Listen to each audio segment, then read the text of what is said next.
Welcome back to another episode of the Tiga Tactics podcast. I'm one of your co-hosts, Evan Perperis, and joining me, I have the founders, Dr. Conrad Bui and Patrick Vuong. Conrad, say hi. Hey, hello everyone. And Patrick. What up, podcast peoples? All right. Well, I'm going to turn it over to Conrad for a minute because we're changing up a little bit of the format for this one. So, Conrad? Right. Yeah, thank you. I'm very excited for this one. We're going to do focus on our friend, brother, Evan. And I'm very excited for this one because I'm sure everybody's wondering who's the sexy man behind the sexy voice here. And and not only that, you have an incredibly amazing background. You've lived several lives already with your accomplishments. So I'm very excited to jump right into this.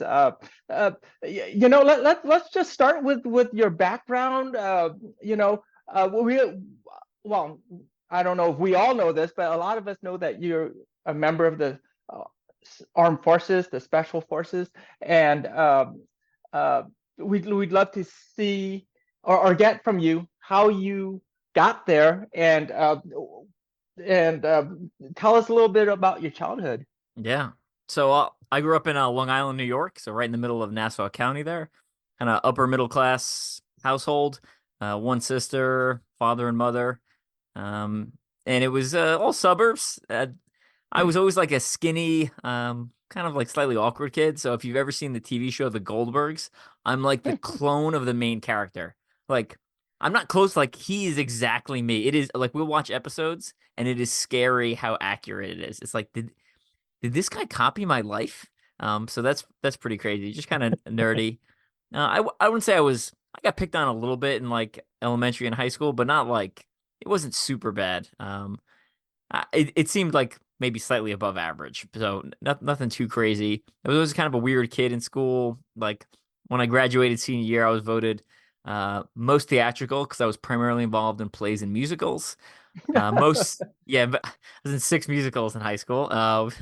Most seen together with one of my friends, and then I most likely to get abducted by a UFO. That was my third kind of like award. Supposedly, I won most likely to conquer the world, but they only let you win three, so that they pushed that over to someone else. So That's so funny. So I take it it's a pretty normal upbringing, so to speak. What made you want to get into the military? Did you have like uncles, your father in the military, or did you just watch a lot of GI Joe? it was mostly GI Joe and Boy Scouts. So I wasn't an athlete growing up. I think I was on the played soccer a little bit in like elementary school and early high school, and then I did cross country at end of high school, but it was terrible. I think I scored points for the team once because everyone else was sick. Um, Boy Scouts was like my big thing, and I liked the service. I liked the uniforms and the patches, and my Boy Scout troop was like it was in the church, but it was super militarized. So like Hmm. we all had like giant knives, and like some of our Boy Scout trips, you go to the range and shoot guns. So it wasn't Hmm. like a normal Boy Scout troop, and we held boys in that Boy Scout troop. Like they kept coming back usually until they aged out until they were like 17, 18.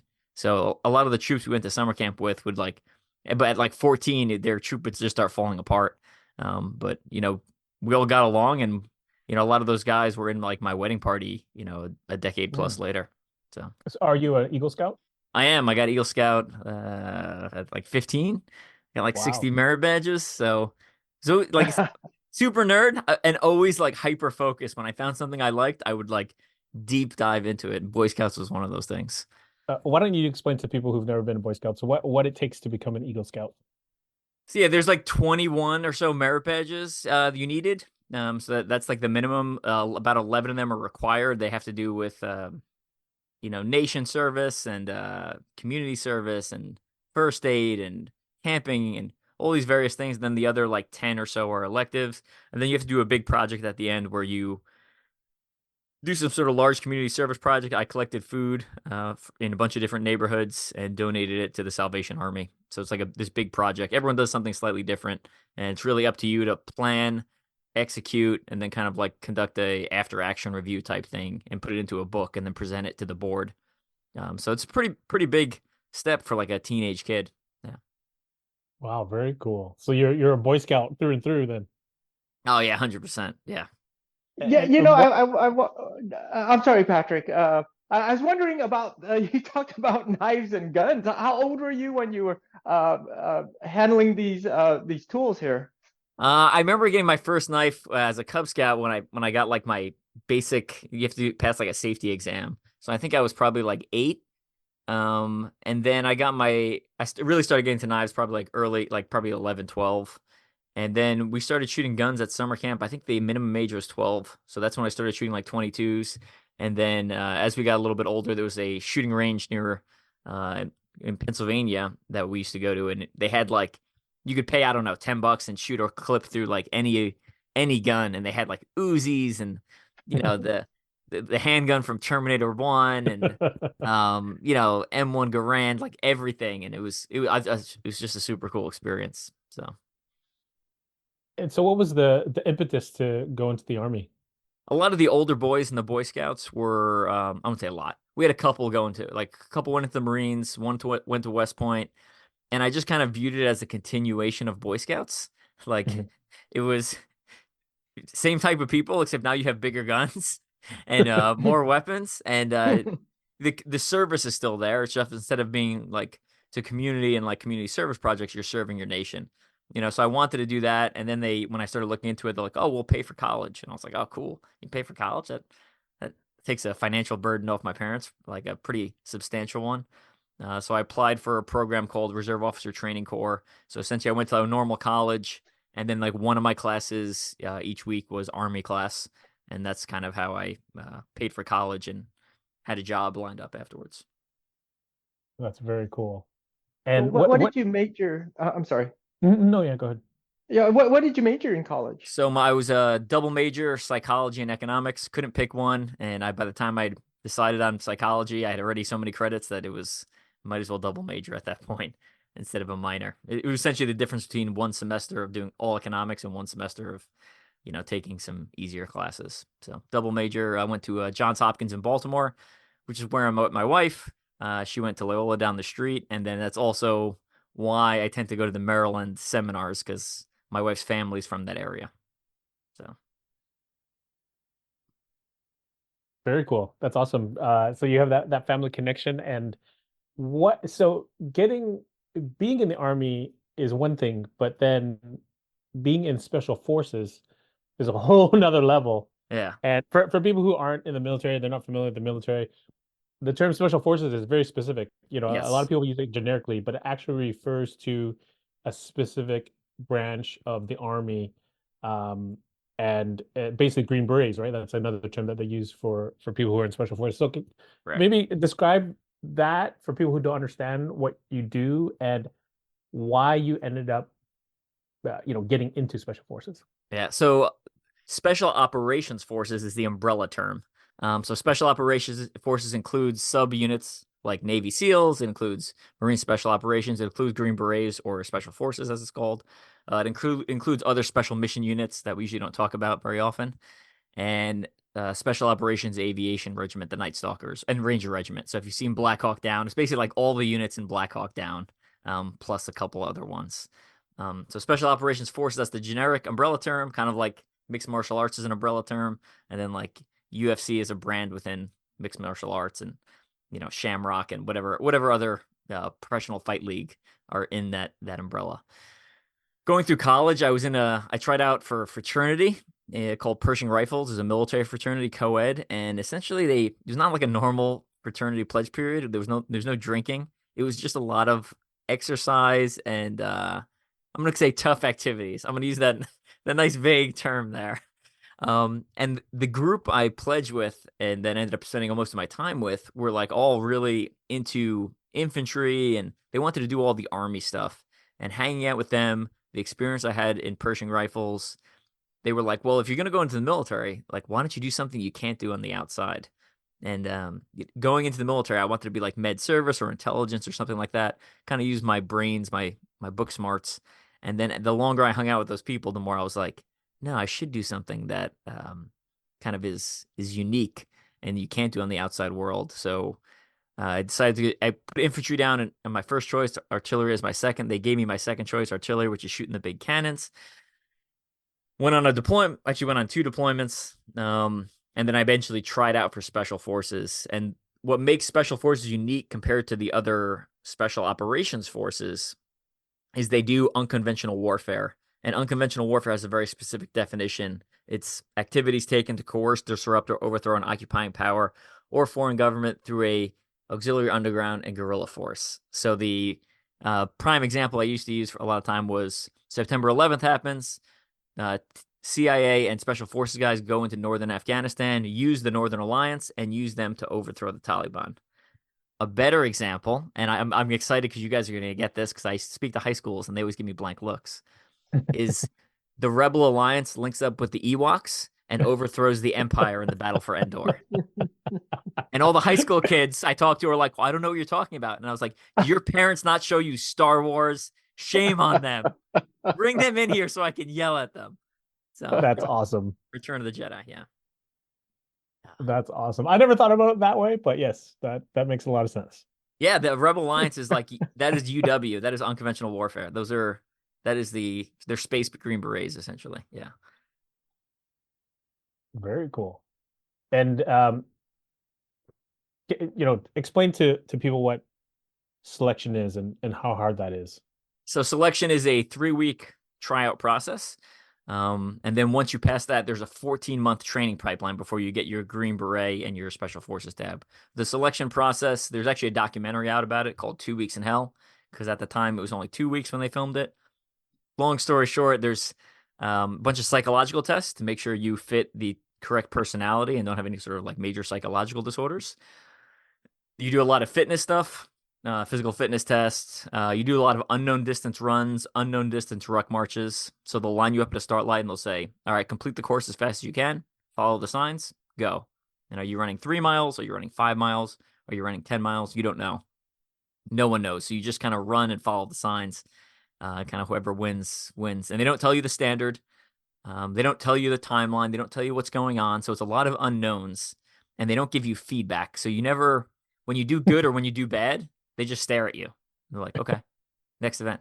And like they'll come up to you with a notebook and like jot down notes. And sometimes they're writing bad stuff. Sometimes they're good stuff. Sometimes they're just messing with you. Sometimes they literally walk up to you just to kind of, mess with you. They scribble in their notebook, nothing, just doodling. And we started with about 320 people. We had 200 finish, so 120 people self-selected. They said, I'm not good enough. I don't deserve to be here. And they quit. And then out of those 200, 120 got picked to continue on to the 14-month training pipeline. So when people always ask me for advice about going, I'm always like, well, it sounds stupid, but like if you quit, your chances of becoming a Green Beret are 0. So don't do that. But like, you look at the finishing percentage, and there were so many guys. I mean, I don't know how many would have passed, but there was a lot of guys I'm sure that were doing just fine. But because they're, I don't know, unconfident with yourself or uncertain about the situation, they quit. And so you do that. You do a lot of land navigation, carrying your 50-pound backpack through the woods. And then you do a bunch of team week events. So they make sure you can work as an individual. Then they make sure you can work as a team. And essentially they'll give you like a bunch of sandbags, rope, and poles. And you and your 10 friends have to carry, drag, or construct a contraption and then kind of move it from point A to point B, usually a couple miles. So to give you an idea of how much energy I'm exerting, I was eating 3 meals a day, and I lost about 20 pounds in 10 days. I mean, weight's just falling off. Like we're moving so much weight through like sand. If I hadn't physically been there to do it, I would not believe it was possible. So the benefit is you do get, I don't say a lot of sleep, but you got like 6 hours of sleep a night. So it was more sleep than some of the other Army courses I'd been to at Ranger School. And then it also had a definitive end time. So Ranger School is a 2-month course, and if you fail a phase, you may have to redo it. So theoretically, you can be there for beyond 2 months. Like I took the extended tour, the 6-month tour. Do not recommend. But selection is 3 weeks. Regardless of how you're doing it, 3 weeks, it's over, and they'll tell you if you passed or failed. Was there anything easy about selection, or was everything just incredibly hard? Actually, it's kind of like combat in that there's a lot of like sitting around and boredom, and then there's like periods where you're like, well, this is like the worst day of my life right now. Like this is not good. I am not having fun. I am exhausted, and I'm hungry, and my teammates are arguing with each other. So Mm, it kind of comes in waves, but there's actually a decent amount of like just sitting around and like BSing in between events because they have to mhm. like reset stuff and get stuff ready. So you just kind of sit around most of the day. You're not allowed to sleep. You just kind of stare at each other and make friends with the other people in your team. And then they're like, all right, it's time to go. And not much yelling, just kind of like, here's the task, execute. And then you just suffer. Yeah. I see. Repeat. And what was the next step after that? You mentioned that there's training, right? You're just not like, oh, I'm a Green Beret now, just because you Right, got right. selected. Yeah, so there's a 14-month pipeline. 6 months of it is language, so everyone gets assigned a language. So, based off of a region of the world, my region I was assigned was Middle East, and the language they gave me was Persian Farsi, which is what they speak in Iran. So it's an Arabic script. It's written right to left. Um, I have probably the vocabulary and ability to talk of like a first grader, to give you an idea. So you basically know some basic pet pleasantries, and the reason you do that is because so when you go into a foreign country if I'm like some random white dude showing up on their doorstep, and if I show up speaking some of their language, they're like, "You know some of our language," and it Mm, immediately builds that relationship right off the bat. mm, And then as a Mhm. teacher, so Green Berets are essentially teachers, but we teach other countries and other militaries and friendly forces how to kill and blow stuff up. So if you know the phrase like and then you do this, I can teach you almost anything, right? Because I say and then you do this and I demonstrate loading a magazine, and then you do this and I put the magazine in, and then you do this and I pull the charging handle back, right? So mm, it allows us to use some of those skills downrange. So 6 months of language, 2 months of something called small unit tactics, so essentially a tactical uh, phase where you put on your backpacks, walk through the woods, and practice ambushes and recons and attacks and stuff like that. You do a 1 month course called SEER, Survival, Escape, Resistance, and Invasion. If you've seen the movie G.I. Jane, it's in the movie G.I. Jane, which is actually the parts that seemed very Hollywood were actually more accurate, and the parts that seemed that you would think would be accurate are actually more Hollywood. It's kind of backwards of what you'd expect if you watch that movie. But the SEER in that movie is actually not bad. But that's like wilderness survival, like all of Boy Scouts condensed into a week, and then you do some training on like how to behave as a prisoner of war, and then they capture you as a prisoner of war, and you hang out in American quote unquote. I'm using air quotes here, American POW camp, right? And these people treat you like a POW for several days, and it is awful. Like people lose it's crazy. People lose touch with reality while they're there. mm. Some of them forget they're in like a training environment. Like I'm sure you've seen in like high stress martial arts drills, like people go into the black and they're like almost non-functional. Like Mhm. it Mhm. happens there, and we had people arguing like so our instructors would bring up politics to try to get you to say stuff incriminating against America. And with the two-party system, people tend to fall on one side of the line pretty hard. Mm. And they would bring up politics in a training environment. We're supposed to be in prisoner of wars, and people are like bashing the current president. And I was like, we're like, what are you doing? We're training. Sit down, man. And they're like, no, the president, blah, blah. And you're like, oh no. Oh no, we're gonna get beat up so bad for this. So that was pretty unpleasant. We could do a whole episode on that. I got so many stories from that. You do a 3 month MOS phase, military occupation specialty. So everyone has a specialty in special forces. So it's weapons, communications, engineer, which includes building and blowing stuff up, medical, and then as an officer, essentially mine is planning, which is the least sexy out of all the options. But it is important and it is necessary. So you do that for 3 months. And then the final phase is a 1 month course called Robin Sage, where you pretend North Carolina is a foreign government and you infiltrate North Carolina and then, again, air quotes here, overthrow the government of North Carolina. Mhm. So there's also, it's like our instructors would hate when I use the term. We'd be like, "Oh, we're LARPing," and they're like, "We're not LARPing, guys." And we're like, "We're LARPing. We're gonna LARP so good." They're like, "Stop using that. We're not LARPing. It's like live actual role playing." That's exactly what we're doing. But yeah, it's a scenario based, and like people in the town are in on it, the police are in on it. So police will stop you during some of these exercises, and you're not on a military base. I'm in a random town or in the middle of North Carolina, and they'll come up to you and they'll be like, "Welcome to Pineland," and that's the cue that we're in scenario. Versus if he comes up to me and is like, "What are you doing?" I'm like, "Oh, hi, my name's Evan. I'm part of the military. This is part of a military exercise. That's the reason my truck is full of guns." Right? Because there's been incidents in the past. So that's how they kind of differentiate that. But for 2 weeks, I lived in some dude's backyard, large property in the middle of North Carolina. Me, my guys, essentially actors or role players, and like with machine guns in the middle of North Carolina. It is wild. It is pretty wild. Yeah. And then you Wow. get your Green Beret. That's it. And then you go to a team. So Wow. That's crazy. So, you talked about all this training. It's very diverse, all kinds of different things. In the movies, they make it seem like that you're like a one-man army. You're a Terminator. You can kill anybody. They give you all this training. You're deadly with anything in your hands. How true is that? What kind of training do you get in the special forces? that's a good question. So it's kind of a mix, right? So the type of person that is attracted to that, so you get a bunch of training from the military, but then the type of person that's attracted to that is not just like part of our job, it's part of our who we are. So the same type of people that are interested in doing this job of special forces are the same type of people who will go out during their free time and shoot guns, compete in shooting competitions, learn martial arts, do Brazilian jiu-jitsu, train knife stuff, right?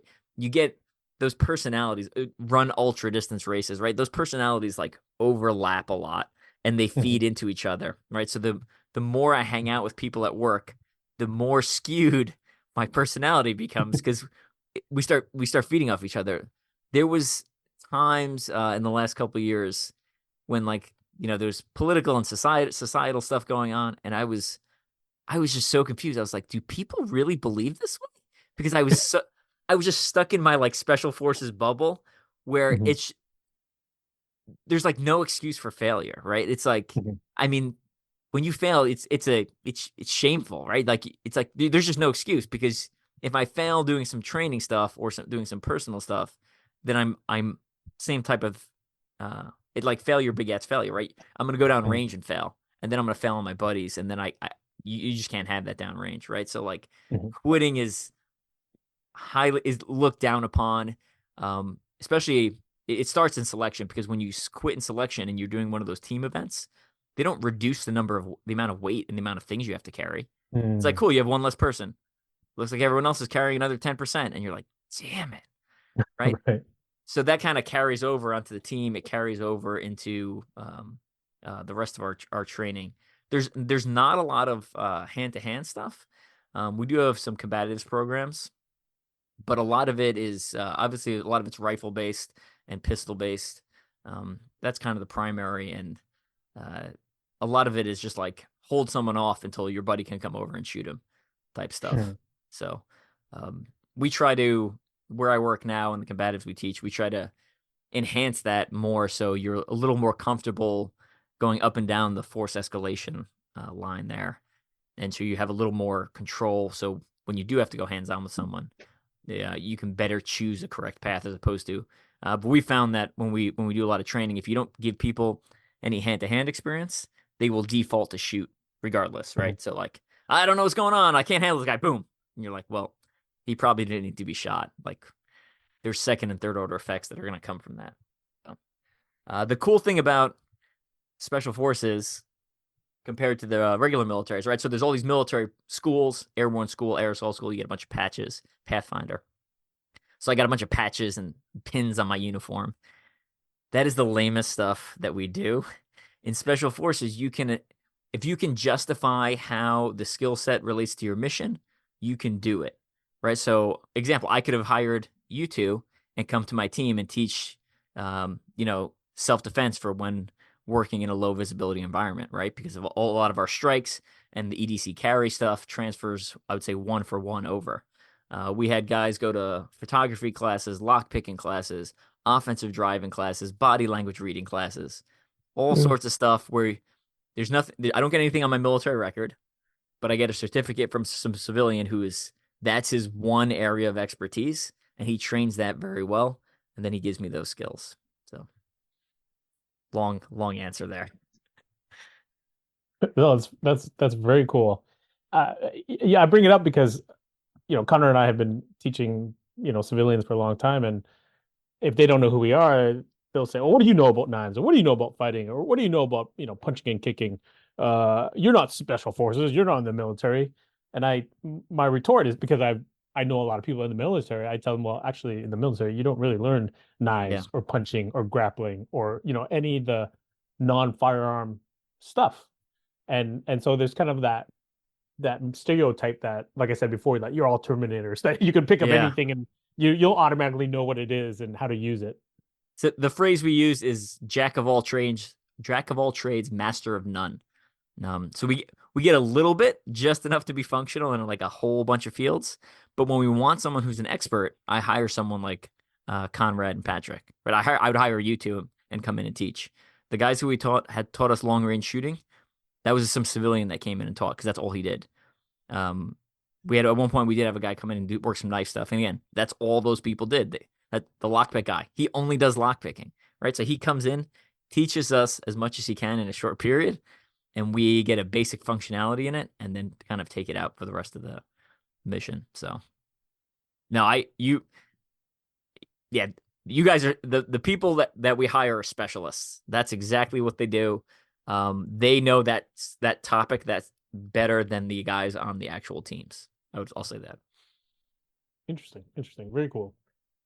And so, would you consider, once you were put into the field, was your training adequate? Did you feel that it was adequate? Was it too much? Was it too little? What were your thoughts on the curriculum there?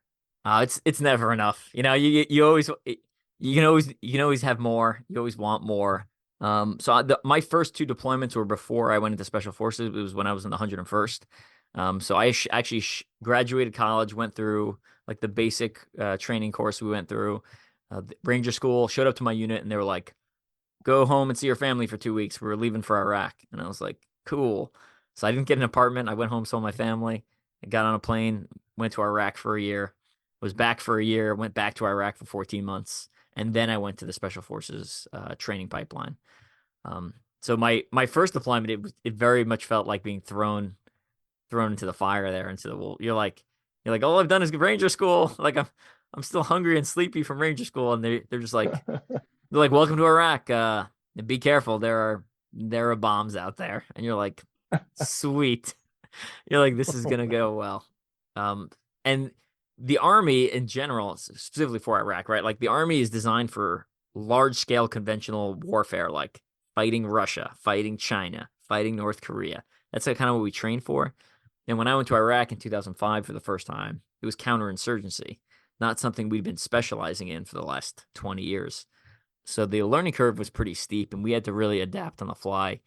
And I remember being in Iraq and being like, why didn't anyone train us for a lot of like the nuances of counterinsurgency? Just like, well, it's kind of the way the Army prepares. There's a risk reward ratio. The risks are a lot higher in large scale combat like war with Iraq, like China or Russia, right? Because there's like tanks shooting at tanks, and there's aircraft flying in and blowing stuff up.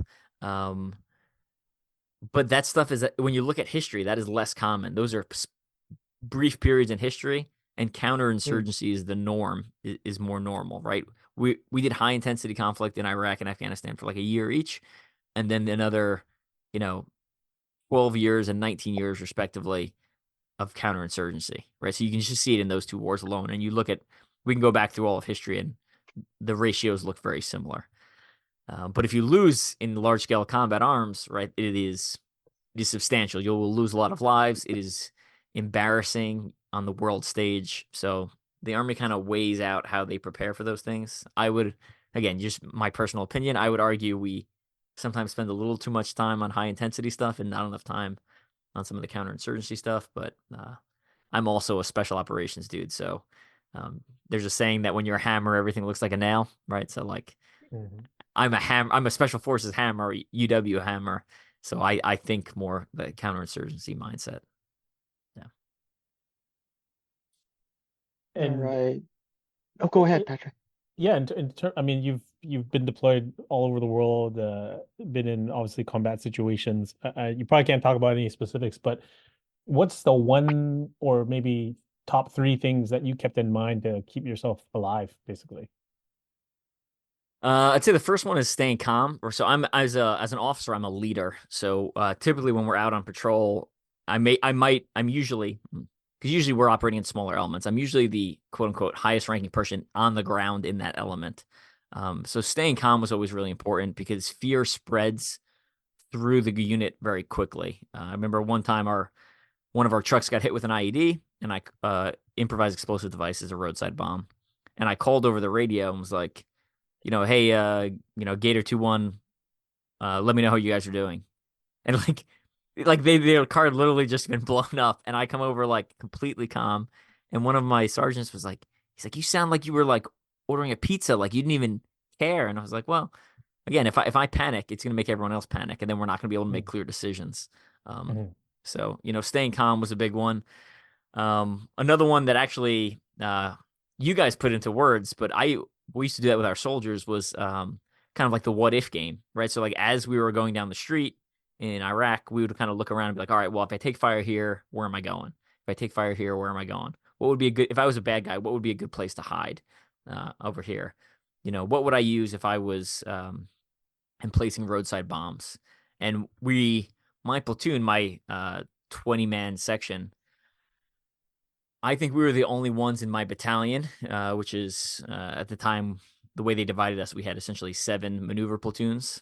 So we were the only platoon that found weapons caches without someone pointing at us and telling us where it was. So a lot of times informants would come over and tell you where something is through like the intel channels. But my platoon would go out and we would find weapons hidden in the city because we'd basically think like the enemy. Like, well, if I was the enemy, where would I put my weapons? Well, I wouldn't put them in my house because it's hard to deny that you own them if they're in my house. I would put them near my house, and I would put them someplace that was not tied to anyone.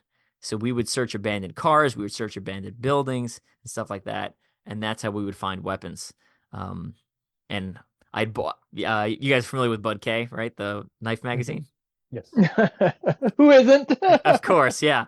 I would buy stuff from there and have it sent to Iraq. So like they had like lock picking like auto jigglers to like pop open cars and like some lock picking stuff. And I bought the auto jigglers, sent them over, and we would have like a 30 to 50% success ratio on cars in Iraq.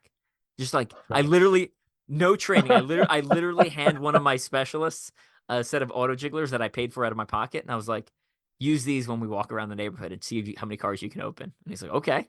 He's just like jiggling and popping trunks all over the place. So, That's awesome.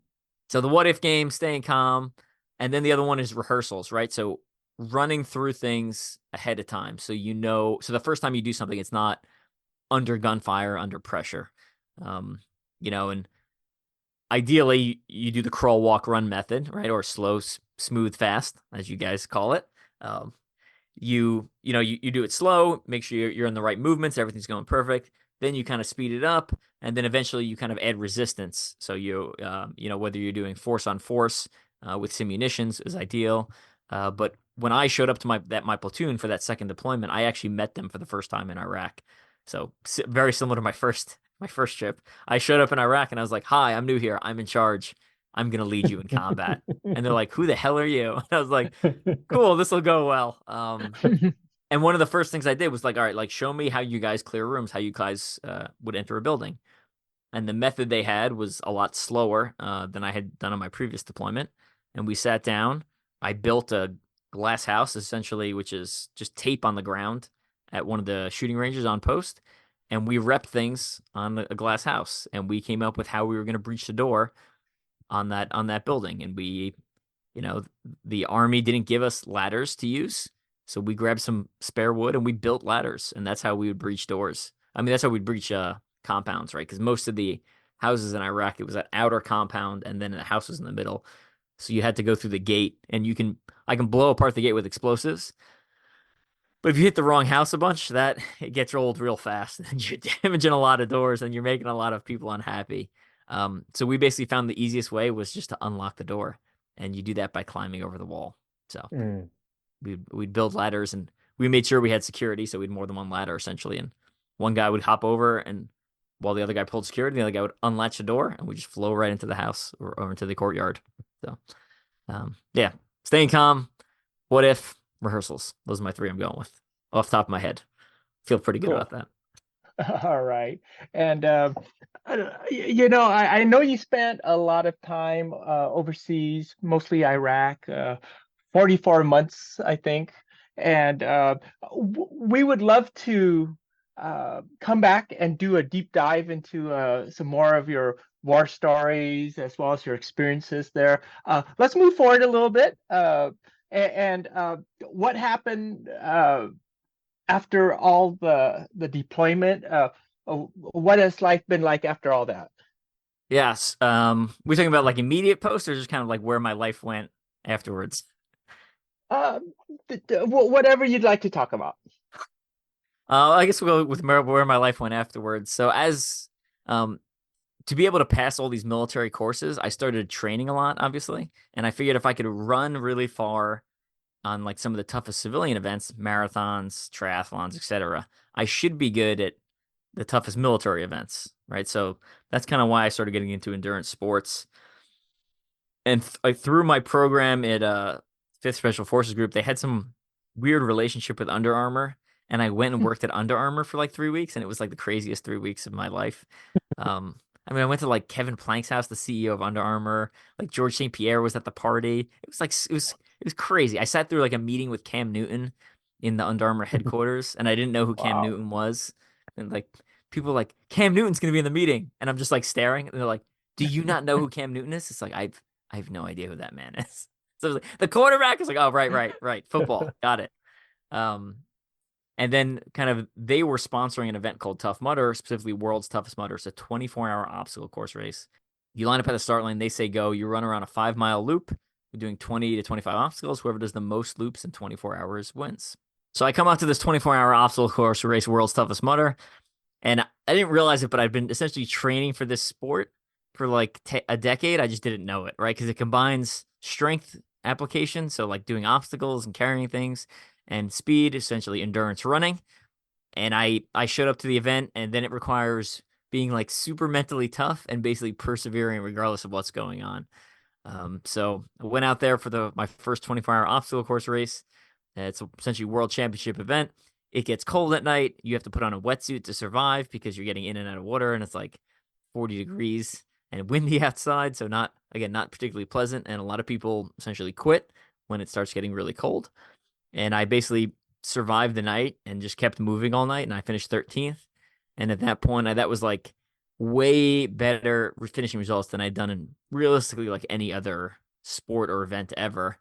And I realized like, hey, I'm pretty good at this obstacle course racing thing. So like I made like a hard pivot. I was at the time I was doing triathlon and natural bodybuilding and marathon running and like doing all these different sports. And I just like took a hard 90-degree right turn and just started doing all obstacle course racing.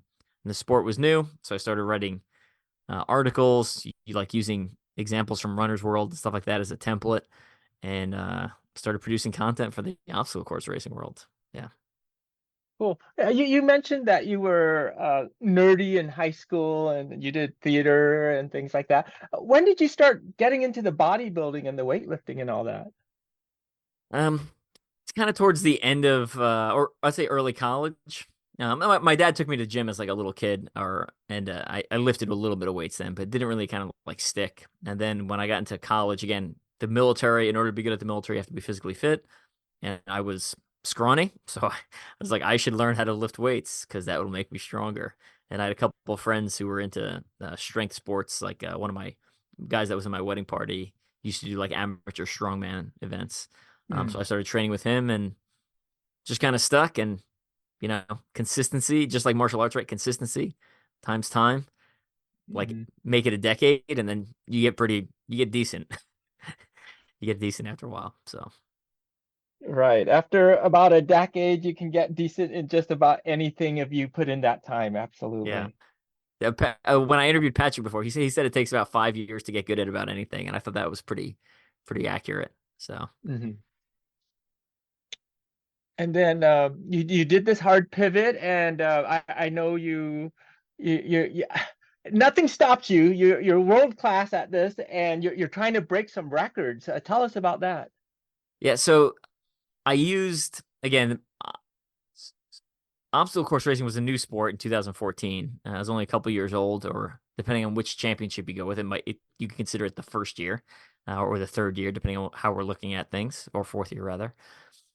So the sport is new, but fitness is old. So I basically looked at all the other sports I'd done, and I just copied their models for success. Right, like there's an ultra runner named Dean Karnazes, ultra marathon man, who like his shtick, besides competing at events and doing well, he would also do these like insane endurance charity events where he'd run, miles upon miles and days, multi days, multi week things, and he'd raise money for charity. So I looked at him and I looked at myself and I was like, well, I mean, I can do that.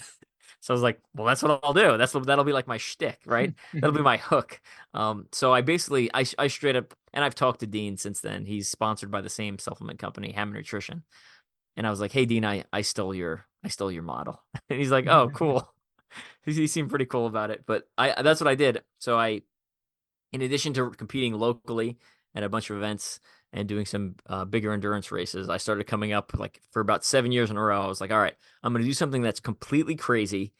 No one has ever done before that relates to obstacle course racing. And I'm going to raise money for charity. So the charity I partnered with most of the years was called Folds of Honor. They do scholarship money for kids whose parents were killed or wounded in action, which I just thought was like a really good cause. Because as a friend who's lost people in the military, coworkers and family, and not family, coworkers and friends, um, like my wife knows what she's getting into when she gets married to me because I was on that path already. But like my kids are born into that situation. So the thought of like a kid having to grow up without their father or mother because they died serving a country just kind of like eats me up a little bit. And I don't I want to me they you should make things really easy for them. So there's some with Folds of Honor. That's kind of why I chose that partnership. And then on top of that, it's someone who's bettering themselves. It's not just like a free handout. It's like, well, here's money for college. Now go and do the college and make yourself better. I also like that aspect of it. So basically, for 7 years, I was like, all right, let me do something completely crazy, and they run the full gamut. So let's see, it was like I did 7 obstacle course racing marathons in 7 days at 7 different venues. I did a 24-hour treadmill obstacle course race where I essentially ran for a mile on a treadmill, got off and did 4 obstacles and repeated that for 24 hours. I did a 48-hour multi-lap. I did a 6-hour treadmill OCR, but again, I put I put a hypoxic generator on my face, so it simulated being up near base camp 2 of Everest, so 21,000 feet. The side note, when I did that one, the hypoxic generator company, when I emailed them, I was like, here's what I want to do. Would you like to sponsor me? And they were like, we recommend you do not do that. It is unsafe. And I was like, you guys are buzzkills. And then I started getting panicky. I was like, I should really look into it. So I was reading like all these, I was deep diving into hypoxic medical journals and like trying to figure out like what am I about to like go into like some sort of serious problem. And then on top of that, it has again, super nuanced. It has an intake valve. So if you run out of oxygen, it pulls it in from the ambient air. I didn't want to cheat, so I tipped over the intake valve. Oh my goodness. Right, which also not a safe thing, not a good idea. But again, I trained up for all these things. I didn't just like wing it. I did like very specific training to prepare for all these things. I climbed, the last one I did was I climbed the height of Everest while doing obstacles at Tough Mudder, New England. So there's a 10-minute documentary called OCR Everest. I'll drop it in the show notes below. It's free on YouTube. You can watch that. My friend's a professional filmmaker. He made it. And one of the other ones I did that again, the same filmmaker came along for the trip was 8 obstacle course race marathons in 8 days in winter. It was like in 2020 we did it, January 2020. So it's like right before COVID hit. It was pretty crazy. But it was, yeah, like I would literally run 6 to 12 hours a day, we'd pile into a van, drive a couple hours to the next venue, get out and repeat. Sometimes we slept in a hotel, sometimes we wouldn't sleep at all. We would just drive all night and repeat. So it's quite an experience. That's incredible. I don't understand how your body, or I should say, I don't understand how your mind can let you do anything for 24 hours, let alone your body, because I can't even sleep for 24 hours. I can't eat for 24 hours. I mean, Connor and I, we've taught seminars all day long, but we still, we take a break for dinner, we go to sleep, we wake up, we teach again, but maximum 8, 10 hours. So I can't imagine doing anything for 24 hours straight. It's an acquired taste. But the mind is just incredible, right? And when I cross the start line of something, I give myself three options. I can speed up, I can slow down, or I can maintain the same pace. Those are my three options. Doesn't matter how I'm feeling, doesn't matter if it's a good day, doesn't matter if it's a bad day. I have three options. I can pick from one of those three. I don't list quit in there because that's not an option. I don't list not quitting. That's not an option either. I think there's a lot of people who talk about not quitting and things. And to me, those people tend to quit first because I think they're trying to vocalize their uncertainty and try to reinforce themselves to not quit. Right? Like I don't go to work every day and walk into my boss's office and I'm like, "Hey, sir, I did not key your car this morning." He's like, "Were you going to key my car?" Be like, "No, I said I didn't key your car." It's like, why would you bring that up? I think that the same thing applies for quitting, right? Like, there's no need to talk about it if it's not something on the table. It's just not a thing we do, right? So you just toss that away. And I got a lot of those mental things from selection and from combat where it's like, if I trained legs the day before and now I'm walking around on patrol with my body armor and someone starts shooting at me, I can't be like, "Hey, no, not today. I did heavy squats yesterday, and now let's pause this fight and we can come back tomorrow and redo it," right? Like that's not a thing we do. So I do the same. I have the same mindset when I go into these races, right? You show up, and regardless of how bad your day is, you gotta keep moving forward, which is why, in all my obstacle course races, I've never had a DNF, which is I did not finish, right? Wow, that is amazing. How many of these 24-hour obstacle course races have you done? Probably around. I've done the world championship 9 times, and then I've probably done another, I don't know, probably 9 or so from other smaller brands, and one in Australia, one in middle of Chicago, Vermont. Yeah. Crazy. So You know, if you add up all the times I've spent on an obstacle course race in my entire life, it comes out to cumulatively over a month. It comes out to like wow. 35 days, which is so high. It comes to the point where it's like embarrassing to tell people. Like sometimes I don't like telling people what I've done at OCR because it's like, shouldn't you be doing something else? And you're like, I probably should be. Like, yeah. A couple of things I want to say about that. One, it's a question as well too. Just listening to you, I'm suffering already. And what's your mindset going into these races? Are you like, "Oh my gosh, here we go, 24 hours, let's do this," or are you pumped? Are you psyched? What's going through your mind? It's a mix. It depends on the race, depends on the year, it depends on the day. I will say after being in the sport for about a decade, I am less excited now than I used to be 5 years ago. And I'll turn 42 this summer. My body has started to slow down and I notice it now. So I still do well, but I feel like I am, fitness is a bell-shaped curve, and I feel like I'm in the top back end of the bell-shaped curve, and I don't really want to see what the backside of that looks like. So I might do a little more relay team stuff coming up. I think I might have had enough of individual. But it really depends on the year, depends on the competition, it depends on the prize money, depends on it. There's just a lot. Sometimes I'm super motivated to get after it. Sometimes I'm just like, man, I should pick an easier sport. This was a very like a lot of poor decisions have put me in this exact place, and I regret all of them right now.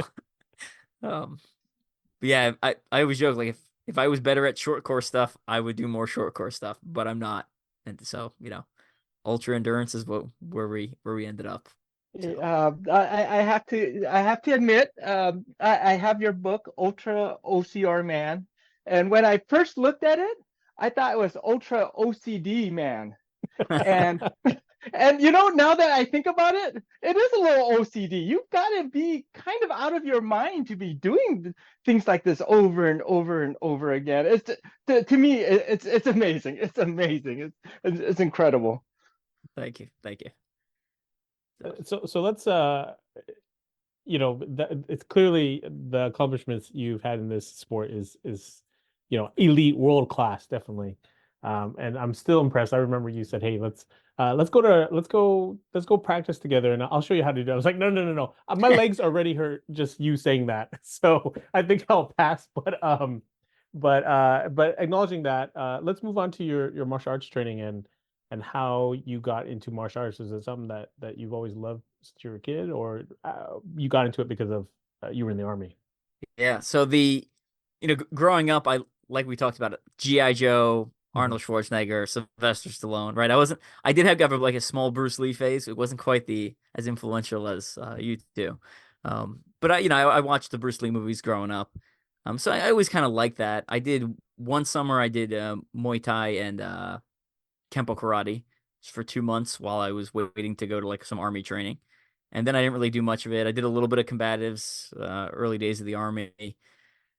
And then kind of as my obstacle course racing career started, it doesn't look like it's tapering off. In my mind, it's tapering off. I can assure you there'll be less races in the future. I started increasing the martial arts side, and I like, when I conduct a self-assessment, again, I'm kind of when we talk about like the super killer Green Beret guy, right? Like that ideal, stereotypical view of one. When I start comparing myself to him, I see gaps in my training and my ability. And I was like, well, I don't want to be like I want to be the exaggerated persona. I want to be the superhero, right? Growing up, I love superheroes. Like I literally want to be that person. Um, so I started realizing there was gaps in essentially my close range stuff. So I started training Kempo karate, just because that's what I had trained when I was um, uh, early college. So I found a Kempo karate place, trained there for a couple years, and then I moved. And when I moved, again, for the Army, I kept doing Kempo karate, essentially distance learning. I go back to Kansas City once a month and train with my instructor there. And then the gym I started training at locally does Brazilian Jiu Jitsu, Kali, and Jeet Kune Do. So I started training all of those. And basically, what I found was I get a bunch of stuff in person, right, when you go to these classes.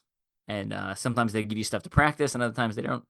So it depends on the course. Sometimes there's not that much to practice, but I wanted to supplement what I was doing in person with other resources, right? So when I look at how I approach school, when I look at how I approach the military, when I look at how I approach obstacle course racing, it's all the same, right? I like read as much as I can on the topic.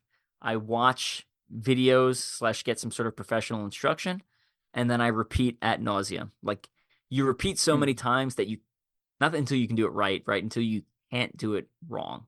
Like it feels wrong to do it wrong, right? Um, so that's essentially what I was doing. So, and when I looked at my martial arts stuff, I was like, well, let me see what's available online to like augment my training. And that's how I found you guys. I got an email from Black Belt Magazine. It was like, here's a knife course. And I was like, I don't know that much about knives. I was like, for someone who collects knives, I had 50 plus growing up as a high schooler. I think I was close to 100 at one point, and then I started giving some away because it was just too many. Um, so I stopped for probably a decade, and then since I found you guys, I have started collecting again, which is well, Sorry about that. you can apologize to my wife. You can apologize to my wife. If anyone ever breaks into my house, the jewelry armoire that's it's in the main dining room, has no jewelry in it. It is just knives. And sorry to bother you. Sorry to disappoint you. The really nice ones aren't in there. They're in a separate location. Those are like the cheap ones. So don't steal that one. Or I mean, you could, but it won't bother me that much. So I basically any sort of in-person martial arts I took, I started augmenting it with online training, And when I looked at the different ranges of combat, right, projectile and striking weapon, and then kicking and punching and trapping and standing grappling and grappling, I was like, well, I don't want to be like I want to get a black belt, right? I think that's like a general accomplishment that most people who enter the martial arts have that goal. And I was like, but I don't want to be a black belt who's like only good at one thing, right? And then like you think about UFC 1 in 1993, and these like high level martial artists going in there and just getting like completely handled by grapplers, and you're like, ah, man, like I didn't want to be that guy, so I was like, well, I need like a little bit of training in all ranges of combat there, and I just started, like I did with everything else, just started obsessively deep diving into things. Very cool. Let's go back to Kempo, because that's where you got your black belt from, correct? Yeah, yeah. What about Kempo drew you to it? I like that it was there was no, when they teach you some of the techniques, there's no rules, right? So like you can eye gouge and you can 12 to 6 elbow, right? I can kick the guy in the groin. I can bite him if I really want to, right? So I like that there was a bunch of moves that were kind of like no holds barred type thing. And I wanted some of that traditional base. A lot of people get into like, as I've gone through I've had some friends that do BJJ and MMA, and they're like, why don't you just do MMA instead of like reconstructing it from the ground up by yourself? And it's like, I like understanding the why things were developed a certain way, right? Like, why Wing Chun does certain things, and why karate, the stance is low and the hands go back to the side, which is like, not like, you're not going to fight in a karate stance, right? Like that's not a good stance. You can't really move forward and backwards. Your hands are not by your face protecting yourself. So I like kind of deep diving in that and understanding why. And it was just seemed from my experience in early college, it seemed like a good starting place. So and there was one, when I looked at the gyms that were within 30 minutes of my house, that was one of them. And I kind of looked at that. It was like that, Taekwondo, or like 10th Planet BJJ. And I knew at the time I wasn't interested in BJJ at the time. So I went to Kempo. Very cool. Congratulations on your black belt. You got that last year, correct? I did, yeah. Yeah. What did it feel when you wrapped it around your waist? It was, so I wasn't expecting much. I was just like, yeah, it's another rank. Like I've got a bunch of accomplishments.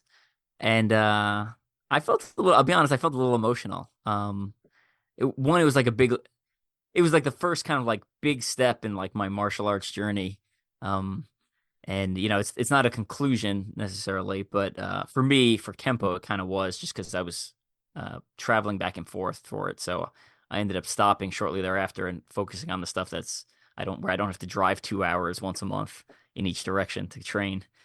Right. And then it was again, on a personal note, that was like the first big accomplishment right after the passing of my mother, who died of cancer last summer. So I remember being like a little choked up afterwards, and like I'm talking to my wife. It's just like, she's missing part of my life story now. So yeah. Sorry about your loss there. Yeah. Yes.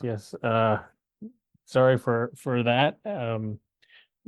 You obviously, you're super dedicated, and now you're focusing on Jeet Kune Do and Kali and Army Combatives and Jiu-Jitsu, right? So tell us a little bit about those different styles. Yeah, the Jeet Kune Do, I really just a lot of pad work. I'm used to like holding pads and the transitions between punches and kind of how one thing flows into the next. I really like that. Obviously there's like a Wing Chun influence there, so that we do some trapping there, which I liked. I also, kind of like we were talking about, I started taking some like online Wing Chun stuff. So I do know the forms of Wing Chun. Beyond the forms, like my Wing Chun is straight trash, right? So like I technically have a certification in Wing Chun. That being said, it's basically just mimicking the forms. And the reason I did that is, one, I wanted to improve my Jeet Kune Do by understanding where it came from. And two, this is a good one. Yeah, I'm sure you'll enjoy this one. Like when I watch the Ip Man movies, you have no idea what's going on when they're I was like, I want to know what's going on. So I was like, I want to learn the forms. So when I got COVID a couple of years ago, I was like, well, let me start learning Wing Chun forms. So I sat in my room, and there's, like Selim Tao and the early forms. You're not like sweating, right? So you can do it even if you're not feeling particularly well. So, Hmm. um, so I did some Wing Chun certification stuff to help support that, and Brazilian Jiu Jitsu. I think I was talking to Conrad about it. Like I did not like it for probably over a year. I was just like, it's like they're just large people just crushing my soul. Um, that it just seems so complicated. And you go to class and like every day there's more techniques, and you're like, what? It feels like, boxing. There's like it's like we have 4 punches, and you're like, cool, I can get behind that, and then I would just refine it. And even a lot of the karate stuff, feels like there's a set amount of moves, and then you just how you combine them is different. But then when I go to jiu-jitsu, it's like, all right, well, here's this move. Oh, but you need to turn your arm this way, not this way. Oh, no, which way your hand? Oh no, your hand's all wrong. No. You need to drop your hips. It's like, I know it's like, but are my hips moving? They're like, no, your hips aren't moving. Just like drop your body weight that way. And you're like, what? So it's just so nuanced. But when I was interviewing one of my friends who's also a black belt, like Dr. Conrad, he has a quote that I steal and I use all the time, that Brazilian Jiu-Jitsu works in real life the way Kung Fu works in movies. Where like, I mean, once you get good, you can manhandle people, and these like grown men, and they can't do anything. It is Mhm. wild. So we have the Army Combatives program is largely based on Brazilian Jiu-Jitsu and a little bit of Muay Thai, and then weapons retention stuff. And every other week we have like 20-year-old kids, some of them who outweigh me by 50 pounds will come in, and I'm a blue belt, right? So I'm not even that good. Will come in, and I can literally do what I want to these people, and it is, it's just like us. And the rest of the guys I work with are all better than me. They are levels upon levels better than me, and I'm just like, this is insane. Like I'm literally choking people out and like having a conversation with one of my coworkers about something related to work at the same time. And then, like my attention's split, and I'm still doing fine, and still not putting in a lot of effort. So it took me a while to enjoy it. Now that I've got more training, it is one of my favorite ones, just because you can do fully resistant opponents, and it's like human chess. It's super intricate. So and then you don't get like brain damage from getting punched in the head a lot. So that's super cool to do. So, Yeah, I'd like to just leapfrog off that. It is one of the few training methods where 2 people can go at it basically full force and have it relatively safe. And so it's just a great way to train. yeah. So baby, with the Army, I got to go through the amount of I've trained in the last year is it's just like, it's seriously a ludicrous amount. I mean, between like my normal Jeet Kune Do, Kempo Karate, and Kali classes, and then all like the online courses I was taking with you guys, and then I was training up for like the All Army competition for a couple of months, and then I took the basic Army course, which is 40 hours, and the tactile course, which is 80 hours, and then the master's course was the 160 hours, and then I took the Air Force basic course. It's another 40 hours. Wow. I mean, like that was all in the last year, so it was just like tidal waves of information. And I've gotten a lot better in the last year is what I'm saying. I'm still felt several levels below my coworkers, but you know, I feel like when you get to blue belt, you can you can handle untrained people pretty well. Even now that I'm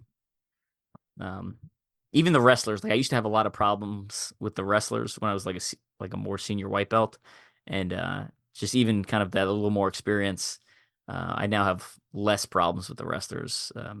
Like sometimes they're still all over me, but and they're typically about 20 years younger than me as well. So super cool martial art.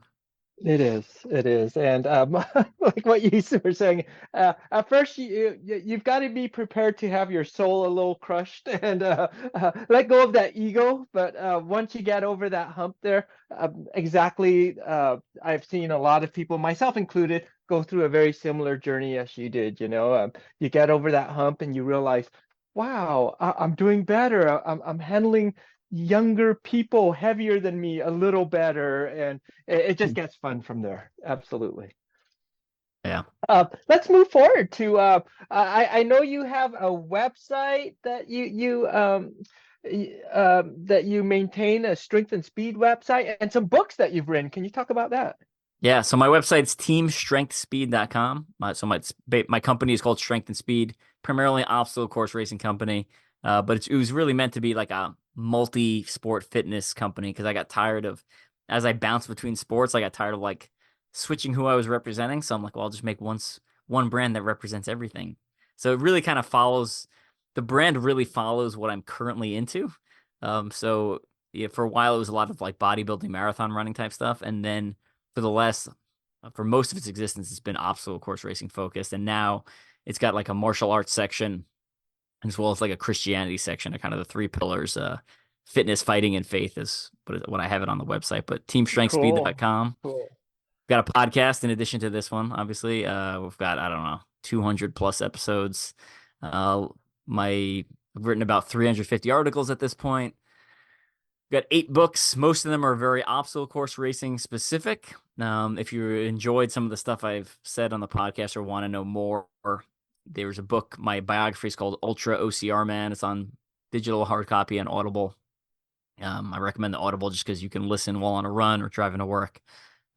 Makes it super easy to kind of get that information in. And then my other books are usually, I've got one about like endurance obstacle course racing, one about shorter course obstacle course racing, one's like a workout book, which kind of lists a bunch of workouts. The sponsored athlete, we've talked about that on the podcast before.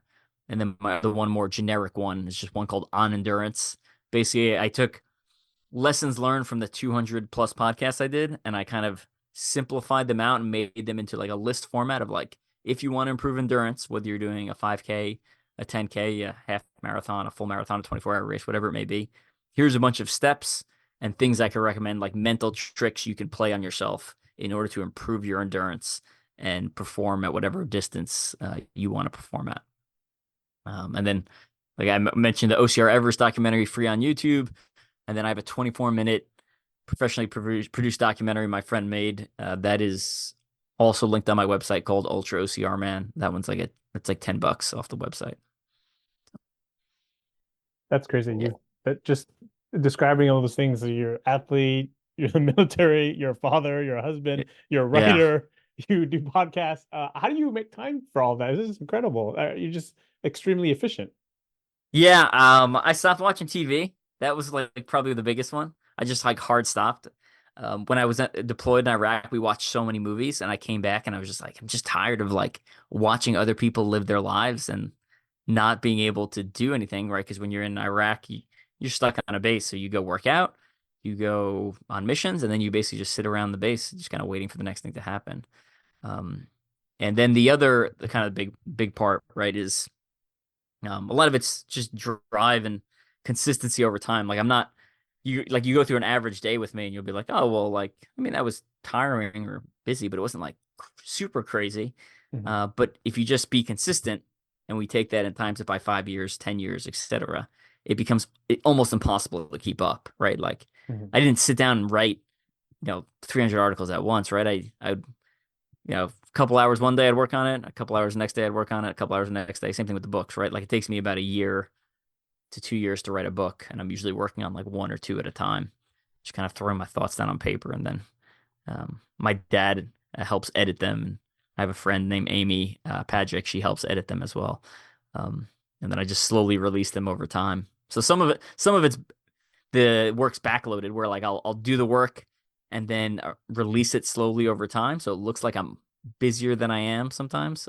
When sometimes it's only a couple of days of like really hard work spread out over time. And I'd say the drive comes from, my friends, right? So my college roommate, Jonathan Graspa, was killed in Iraq on April 7th, 2007. And I was like, well, if he didn't get to come home and live a full life, like I need to live 2 lives to make up for his life. And then same thing with, other, Niall Yates, one of our soldiers we lost, and one of my friends, his wife, Shannon Kent, she died in 2019 in Syria, right? So I look at other soldiers and peers and friends of family members of friends and stuff like that that have died overseas. And it's like, well, if they didn't get a chance to come home, I need to make up for that. So just kind of go all in. And then the last part I'll say is I have a very understanding wife. So an extremely understanding wife. And I set the bar pretty low by like essentially dating her and being like, cool, we're dating. I'll be in Iraq for the next year. I will see you then. See you in a year. Like I literally, we've been dating for like 6 months, and it's like, I'll be back in a year. I don't know what to tell you. And that's it. We've gone for a year, came back a year later, and picked up our relationship. So, I set the bar pretty low, pretty early. So, Yeah, that's very understanding of her, and you're a very lucky man. And anything you'd like to wrap it up with, Evan? no, I'm just excited to be here and be helping out with you guys. And I really believe in the program, which we've talked about numerous times. And I think I really like how Tiga Tactics and the combatives fits. It doesn't replace what you're doing. It fits into your other skills, the other martial arts you're training. And that's what I really like about the program and simplicity. So I'm always working on, follow my website, follow my Instagram, my social media, all that stuff will be in the links below. Always working on new books. I'm pivoting away from obstacle course racing world slightly and pivoting more into the martial arts world. Just because I feel like I've run my mouth about obstacle course racing about as much as I can. And I don't really, I don't really have anything new to say. It's like, I'm just repeating the same stories at this point. So I want to start shifting more into martial arts and kind of blending some of those worlds. And for my sport, if I'm not, I can grow my sport two ways. Obstacle course racing, I can help retain people in the sport, or I can help bring new people into the sport. So that's some of my focus moving forward is like bring new people into the sport, and then also bring some of the OCR people into like the self-defense world, which Tiga Tactics is sponsoring our professional obstacle course racing team for 2024. So they're one of the supporting sponsors. Yeah. Well, that's awesome, and we're happy to have you in the martial arts world as well too, and we can't wait for you to improve and get more experience and have you run your mouth in the martial arts world. I'm excited for that. Yeah, I'm looking forward. Yeah, we're super honored to have you be part of the team, and thank you for being open and discussing your life so far. It's incredible. It's been an incredible journey, it sounds like, and it just makes us even more humble that you've chosen to be a part of our team. Yeah, just always I don't really believe in like resting on your laurels, right? I think not that you need to do something great every day or every week, right? But I don't like just kind of being like, all right, well, I did that stuff. And there's some people who get their Green Beret and they're like, well, I'm a Green Beret now I don't have to work out anymore. It's like, no, you got to kind of like earn that thing every day.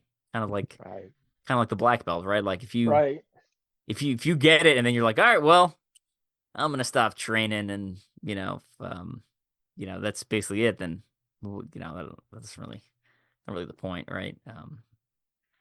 And Absolutely, I like how you said it. You have to earn it every day.